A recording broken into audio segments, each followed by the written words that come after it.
Hello, everybody. I'm Laura Peterson from Your Home Sold Guaranteed Realty. This is Central Florida Real Estate Radio with you every Sunday.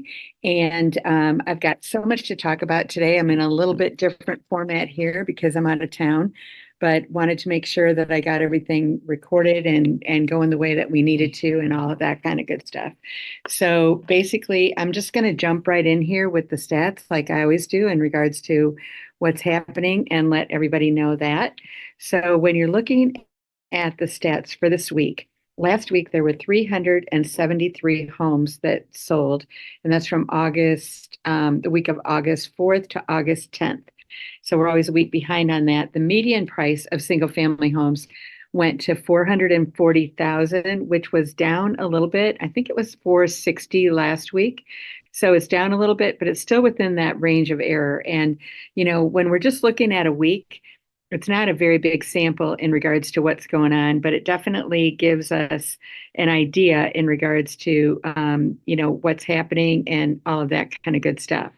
So basically, when you're looking at it, then that's kind of, what the deal is in happening. The inventory increased to 67 last week. It went down about that amount. So we're the same as we were a week before, and that's at 7234 is where we're at when you're looking at it. When we're breaking down those single family homes, those 373 of them that sold, there were 27 of them that were under 250,000. There were 28 between 250 and 300. So, and then there were 89 between 300 and 400. So it used to be that there were quite a few under 250, and then there were quite a few between 250 and 300. But now, 89 between 300 and 400, which is basically about the same as it is between 400 and 500, which is 88 that sold between that price range. Now, between 500 and a million, there were 119 that sold, and then 22 of them that were over a million. So when you're looking at the months of inventory, right now we're at 4.48 overall, which is considered a normal market. And this is kind of a low week. Last week was high because it was the end of the month. So we're probably right about at that period of time where it's starting to get, into a normal market. So it's been a seller's market for years actually, and now it's just getting to that point where it's considered to be normal. So when you're looking at under 250, there are 3.32 months of inventory, 2.82 between 250 and 300. 3.64 between 300 and 400, and 3.95 between 500 and a million. But then when you look at between 500 and a million, that's where a bulk of inventory is sitting. And that is definitely, starting to be in a definite normal market. And that's 7 months of inventory. When you're looking at over a million, there were 22 that sold, 826 on the market, and 8.67 months of inventory. So that would be actually considered to be more like a buyer's market in that particular area. When you're looking at the list to ask price ratio, overall, we're at 97.24. When we're under 250, it's at 94.80, and over a million is at 95.18. So if you listen to the show, I always talk about how at the low end and the high end, there's always a bit more room there for you to negotiate. And that's how it is this week as usual. The between 250 to a million, they're all kind of pretty similar at 97.96, 97.84, 97.9, and 97.67. So, it's just that low end and the high end that are kind of off the mark a little bit when you're looking at it. So that next we come to the condos, townhomes, and villas, and there were 109 that sold this week, 126 the week before. The median price increased to 303,000, so that is up significantly from where we were before. So that's continuing to go up. That used to be somewhere in the neighborhood of 250, but now it's at 303. So that's quite a bit different, is basically, what the scoop is on that.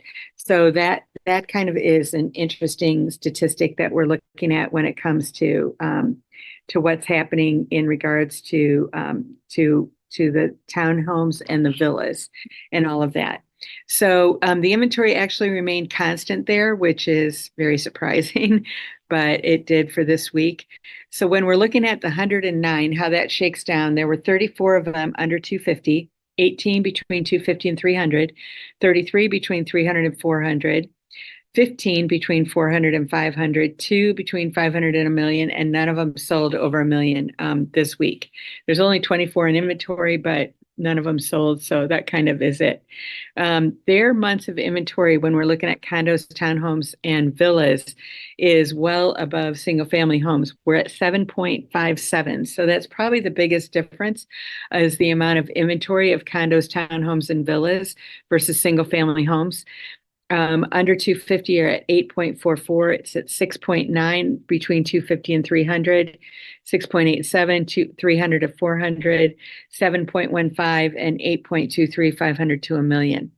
So the list ask price overall is at 97.01, so still pretty similar to the single family homes, and 95.39 was the under 250. Then we went to 97.66, 97.82, 97.51, and 96.2. So they're staying pretty similar to the single family homes in regards to what happens there. So I think that's all good. But the biggest thing that I think is the difference between the condos and the single family homes is probably what I'm hearing from condo owners, and it depends on how tall the condos are and really what's going on with them and everything. What we've found is that, after Surfside, which is down there by Miami, Fort Lauderdale, and that whole area, when they had the building collapse a few years ago, and the building collapsed, over 100 people or close to 100 people died. I think it was 98 or something like that. There are a lot more regulations that have gone into effect for condos. And so as a result of that, if the condo building is above 4 stories, I believe, and it might even be above 3, there are a lot more regulations when it comes to the state that they're enforcing to make sure that the condo owners don't have any deferred maintenance, that they're doing absolutely everything that they should be doing to make sure that these condos are safe, that the building owners aren't going to have any, big maintenance and all that kind of stuff. And what they found when looking at these buildings is that there are a lot of buildings that did have deferred maintenance. So unfortunately, what that means for the homeowners is that there is a lot more that there are some special assessments that are going on, and there are a lot of repairs and that kind of thing that are going on. So it's good if you're going to buy it, soon after all that stuff is done. But those inspections are pretty pricey as well. And so that's something that the condos didn't necessarily budget for.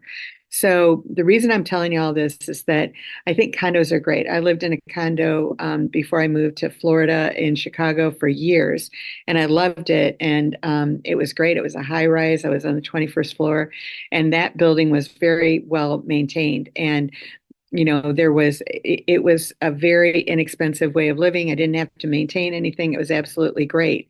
So there's definitely pluses and minuses to every type of living situation, but we're here to help you find exactly what you're looking for in whatever way that makes possible. So in order to get in touch with us, you can call or text 407-566-2555. You can find us online at centralfloridarealestateradio.com, and we'll be right back after the break. Welcome back, everybody. I'm Laura Peterson from Your Home Sold Guaranteed Realty. This is Central Florida Real Estate Radio, brought to you every week. And if you would like to discuss the sale of your home, you can call or text 407-566-2555. That's 407-566-2555.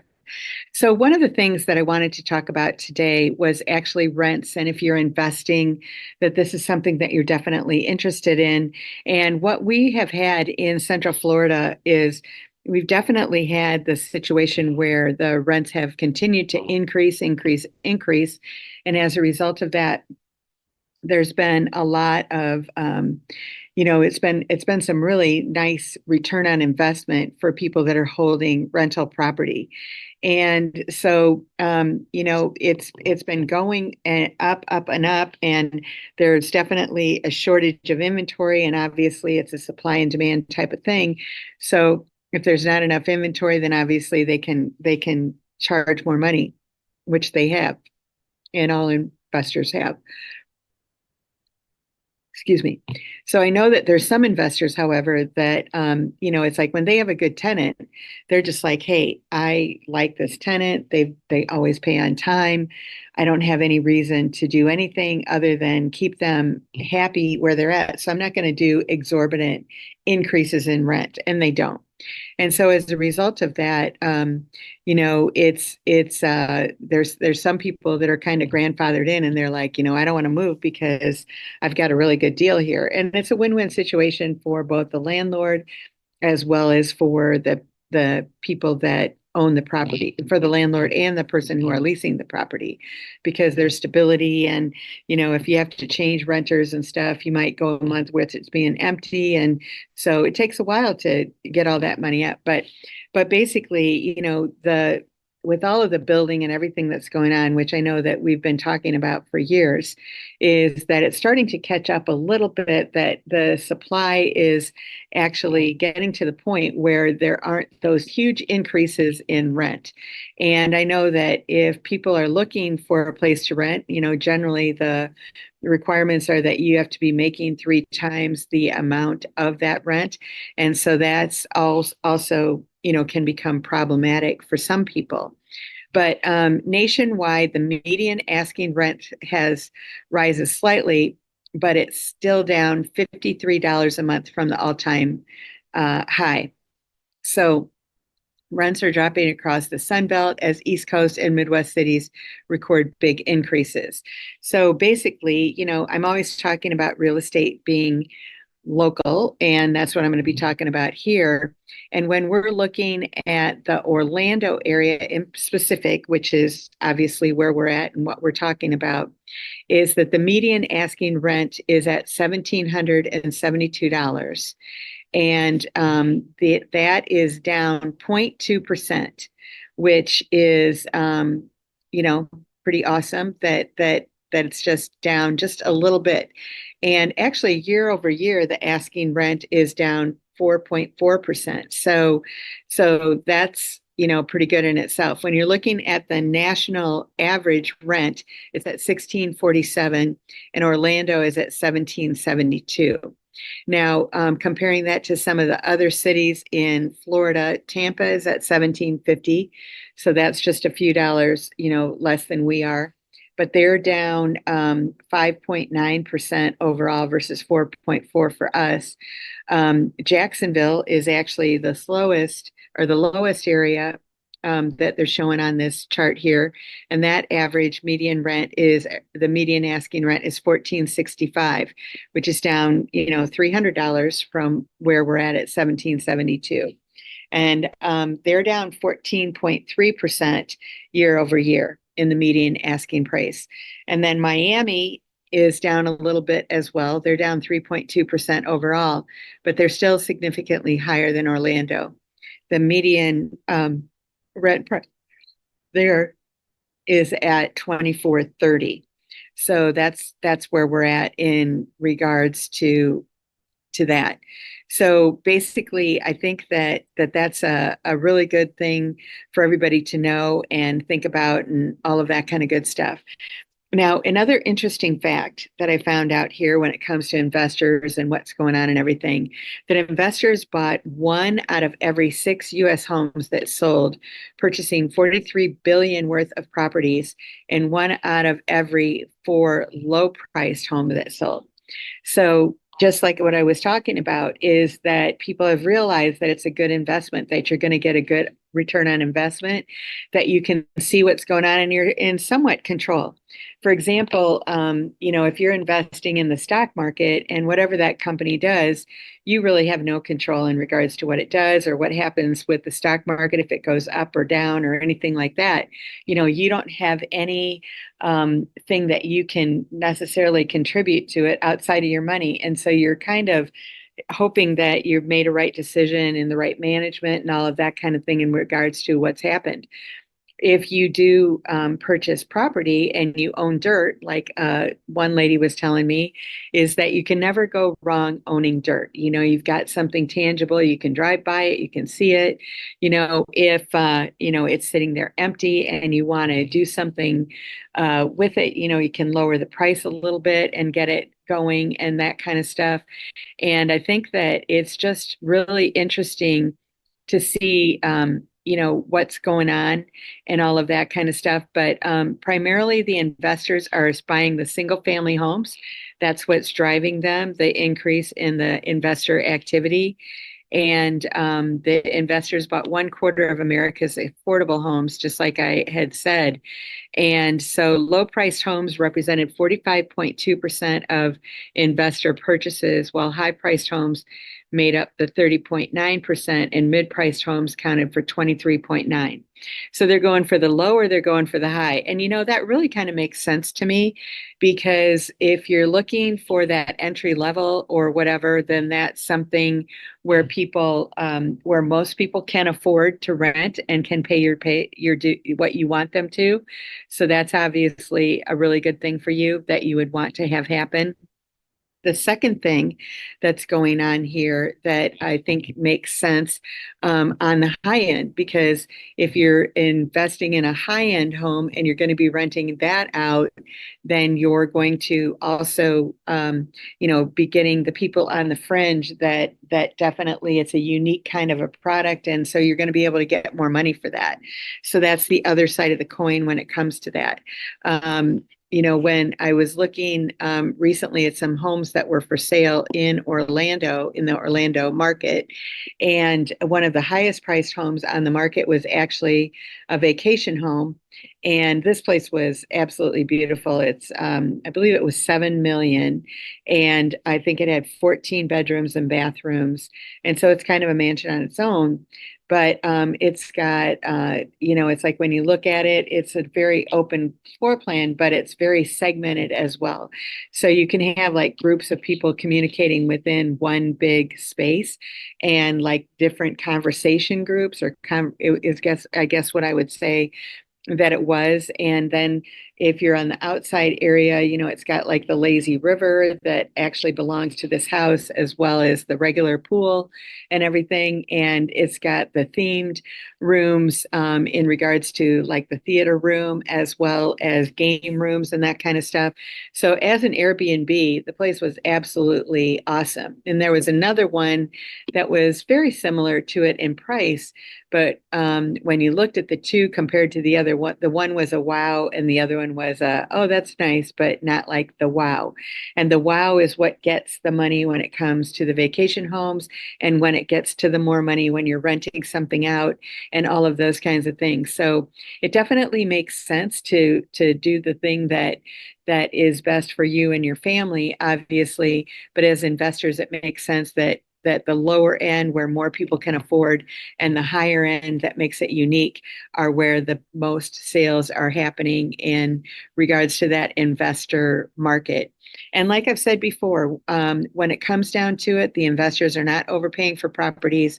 So that dream that somebody's going to come in and pay 30% more than what your house is worth on the open market to everybody else is probably just a dream, and not really any reality in regards to what's going to happen. But in order to get in touch with us, you can call or text 407-566-2555. You can find us online at centralfloridarealestateradio.com, and we'll see you after the break. Welcome back, everybody. I'm Laura Peterson. This is Central Florida Real Estate Radio with you every Sunday at 8 a.m.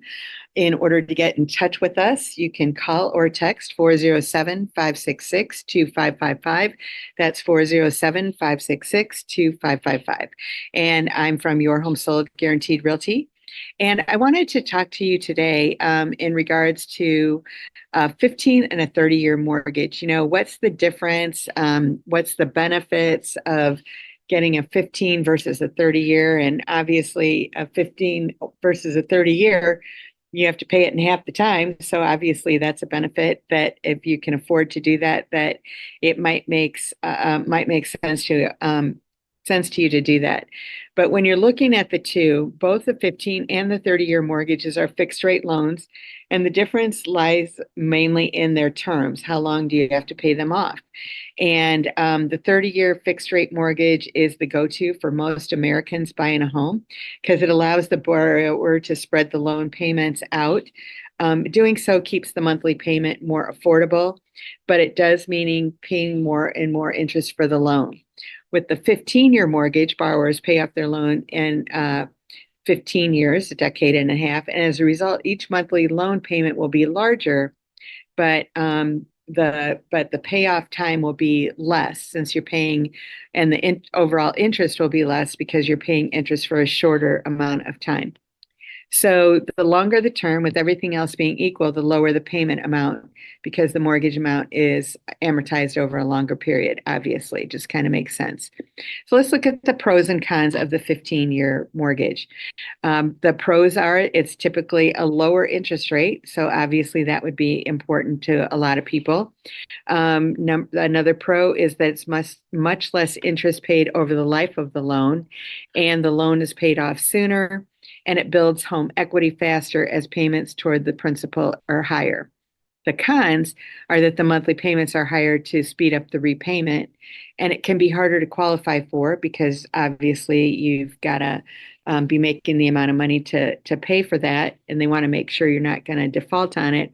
And then less wiggle room in budget for emergency or investments. So it's going to be tying up more of your money in the home. Now let's look at the 30-year mortgage pros and cons. And the pros are the monthly payments are lower because of the life of the loan is extended. The flexibility to pay back the mortgage sooner, as you may choose to make higher or extra payments as you're able. And potentially more money available for emergencies or savings and investment. And the lower income qualifications is you don't need to prove an ability to make payments on a condensed schedule. So the cons are that it's typically a little higher interest rate. It takes longer to pay off, obviously, much more paid interest over the loan term, and the loan is more expensive overall. So there are some alternatives for the 15 and 30-year mortgages. Those are two of the most popular, but you can do some other alternatives, like I said. So if the loan terms don't work for your financial situation, sometimes there's a 10-year loan that if you want to be aggressive with your repayment strategy, that you could do that. A 20-year that you'll get a slightly more affordable monthly mortgage payment than the 10-year mortgage, but you can still have a bundle of interest, save a bundle of interest and pay off your loan faster. A 40-year, which is relatively rare, but offers the lowest monthly payments. Still, you might want to refinance later once you can afford a higher to minimize the overall cost. And then there's an interest-only mortgage. And this option allows you to make interest-only payments during an introductory period by a much higher principal and interest payments over the remaining loan term. And then there's the adjustable rate that they're generally 30-year mortgages with low fixed rates during the initial period. After that, it has a variable rate period where the rate changes periodically. It might change. So a 10-1 arm, you'll get a fixed interest rate for the first decade of your loan. When that ends, then you'll get an adjustable rate that changes once per year for the remaining 20 years. And adjustable rate mortgages are best if you plan to move or refinance before the introductory period ends. So you want to look at how long you're going to stay in the house versus the duration of the mortgage. And so you can always take out a 30-year mortgage and make higher, more frequent payments to pay it off faster. And I know a lot of people that do this. And basically, if you go ahead and you would take your mortgage payment and you would pay it every 15 days instead of paying it, like or every other week, not every 15 days, every other week, you would make a payment and you would make half a payment. What would happen is that if you did it every other week, you would actually make 13 payments for the year, which you might think, well, that's not really, what's that going to do? Well, I'll tell you what that's going to do is that actually saves you 7 years of paying off your loan by just making that one extra payment a year. So it really doesn't take much sometimes to do it. Probably myself, and this is just my personality, that I would probably take that 30-year loan, which is obviously what I do, and then pay it off quicker and everything, because then you have options, right? And so you want to make sure that you're doing exactly, what you can and what makes sense for you and your family and all of that kind of good stuff. And so that's really the gist of it all, is that you want to shop and see what's the best thing for you. And we actually can help you with that if that's something that you're interested in or you'd like to see. And so, there are all of the predictions and everything out there that lower rates and a strong economy and the easing lock-in effect means 2024 home sales are going to close stronger than 2023 and boost buyer power, is what the economists are saying. So the lower rates are finally kind of getting here for mortgages. So what that means is that it could create a frenzy, is what they're always saying. So the annual home sounds are home sales reboundish, that they're thinking that they could do that and that the prices are going to potentially climb. We have seen year over year between a 4 and a 5% increase in prices from last year to this year, which we've been kind of staying steady ever since our big increase right after the pandemic. So that's kind of, what's going on. And rents are remaining, like I said, largely steady, but they're heading down just a little bit, or in our area, in regards to what's happening and all of that kind of good stuff. So basically, when it comes down to it, you really want to look at, what's the best situation for you. And what we do is we sit down with buyers and we go through exactly, what your home buying criteria is, what you're trying to accomplish, what's going to make the most sense. And part of that is the loan. And so, I really enjoy sitting down with buyers, discussing this and figuring out what the best solution for you, whether it's something that you want to invest or whether it's something that you want to, that you would either invest in property or that you're going to buy your own home or, something like that. So it really is a fact-finding mission. There's never any obligation to buy a home. So it's just really an opportunity for people to sit down, to go through and see what's going to work out best for them and their family. And that's really what we're all about. So in order to get in touch with us, you can call or text 407-566-2555. You can find us online at centralfloridarealestateradio.com, and we'll see you after the break. Welcome back, everybody. I'm Laura Peterson, the host of Central Florida Real Estate Radio, and I'm from Your Home Sold Guaranteed Realty. And in order to get in touch with us, you can call or text 407-566-2555. That's 407-566-2555. So what I want to talk to everybody about now is really getting your house ready to sell. And we have a new program out there that's not really new, but it's something that I don't always talk about, but it's just kind of there in our back pocket. And that's what I like to do with a lot of stuff, is that we just have the options available for regardless of whatever your scenario is, so we can make it work for you and everything. So basically, when it comes down to it, what we have actually is we have a company that we work with. So say you want to put your house on the market and say you need a new roof, or that that it would sell better if you had new carpet or if it had new paint. And first of all, you just don't feel like doing it, number one.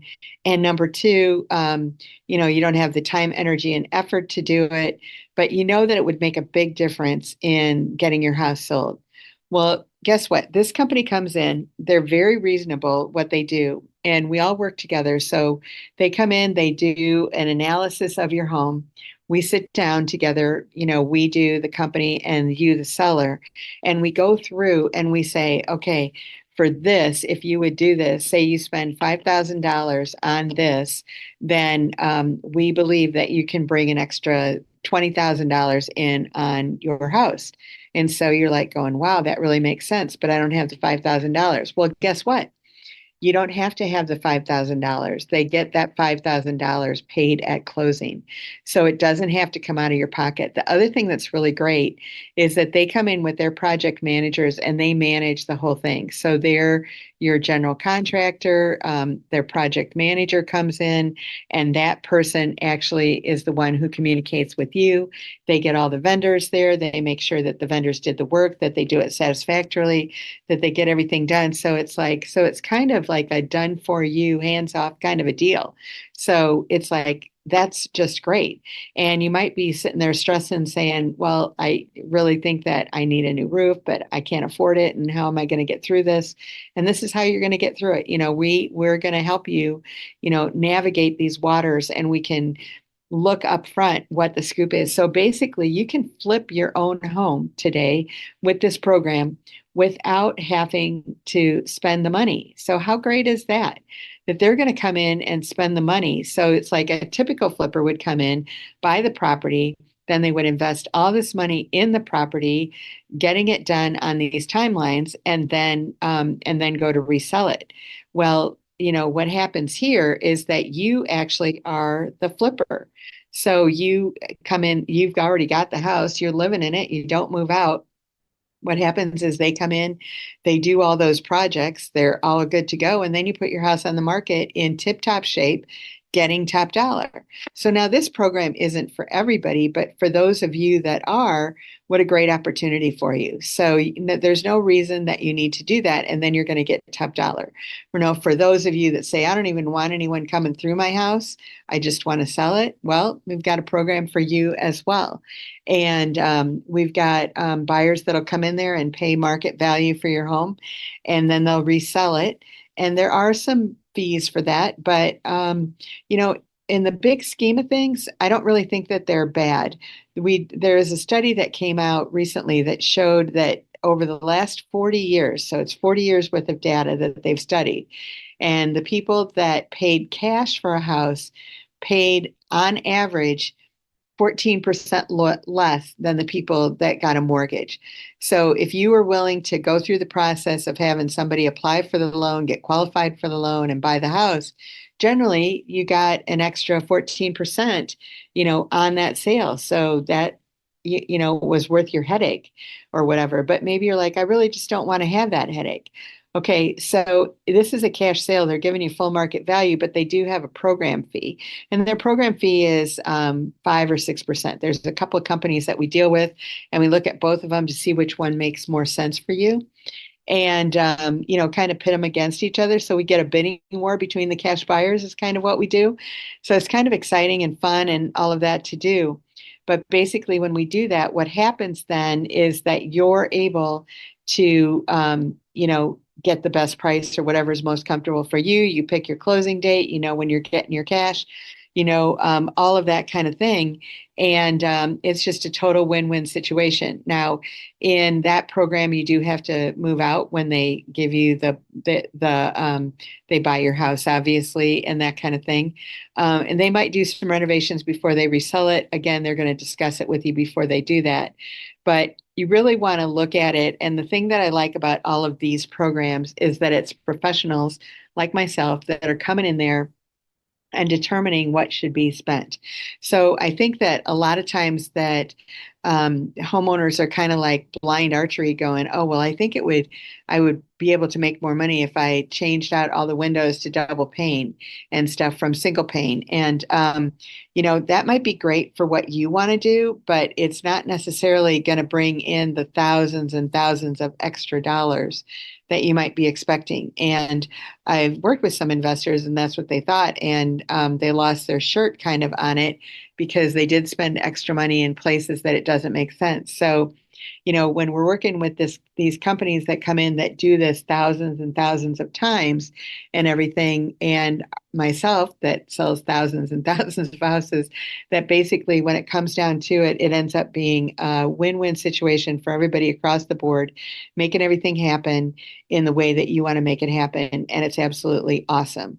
So basically, when it comes down to it, we want to make sure that you get exactly, what you're looking for when it comes to a house, to selling your house. So we come in there with options. And today we come into your house with 7 to 10, options in regards to what you can do to move your house.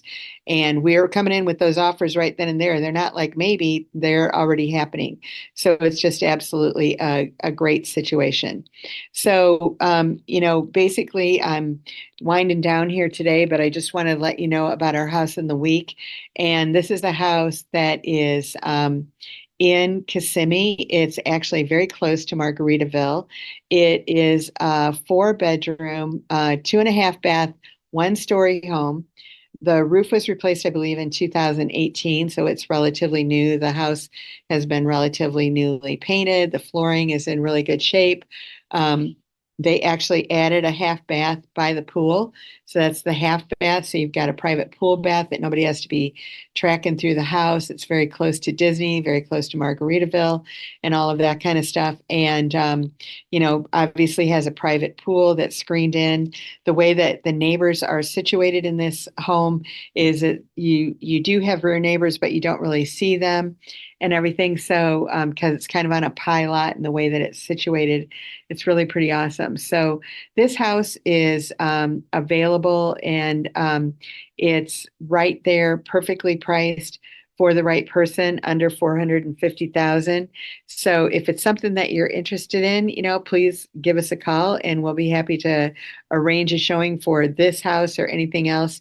Never any obligation when you call us, but we just want to make sure that you're taken care of. And so that's absolutely what we do. We sit down and go through your needs, and we come up with something that's going to work for everybody. That's a win-win situation, and we go from there. But in order to get in touch with us, all you have to do is call or text 407-566-2555. You can find us online at centralfloridarealestateradio.com, and we'll see you next week. Have a great one, everybody. Bye-bye.